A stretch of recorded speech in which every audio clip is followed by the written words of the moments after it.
Is who you're going to believe. April 26th, in front of the United States Senate, the Attorney General said David Weiss is in charge of the investigation. October 7th, in a meeting with Gary Shapley, one of the whistleblowers, David Weiss said, "I'm not the deciding official." Who are you going to believe?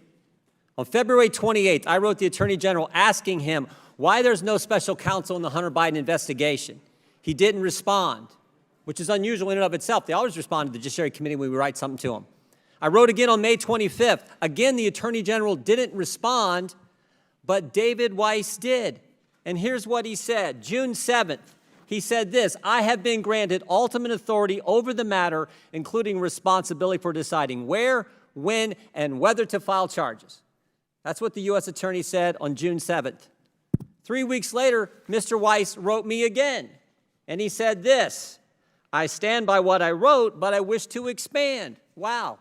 Already changing his story 23 days later. And he said this: "My charging authority is geographically limited to my home district." Well, wait a minute. You just told me 23 days before you have ultimate authority. Now you change it. Then again, on July 10th, Mr. Weiss wrote Senator Graham, and he said this, paragraph 2, "To clarify, I have not requested special counsel designation. Rather, I had discussions with departmental officials." Mr. Weiss can't get his story straight. 3 different stories in a 5-week time frame. On June 7th, he's Tarzan. He's super. I got ultimate authority. I can do what I want, file charges where I want, when I want, and how I want. June 30th, well, actually, no, I can't. And then, of course, on July 10th, he says, "To clarify, I haven't requested special counsel status, but I've been talking to the folks at Maine Justice." 3 different positions in a little over a month. You know whose story hasn't changed? These 2 guys. Their testimony has been consistent. Throughout, their testimony has been the same. And guess what? 2 days ago, an FBI agent confirmed their testimony. Who are you going to believe? The Justice Department can't get their story straight, changed 3 times in 33 days, or these 2 guys?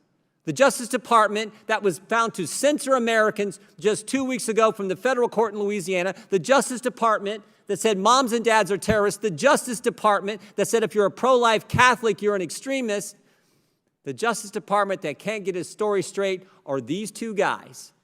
10 years, over a decade of experience for each of them, the go-to guys in international tax evasion cases, the A-team when it comes to investigating these matters. All over the world they've done this, and who've been consistent throughout.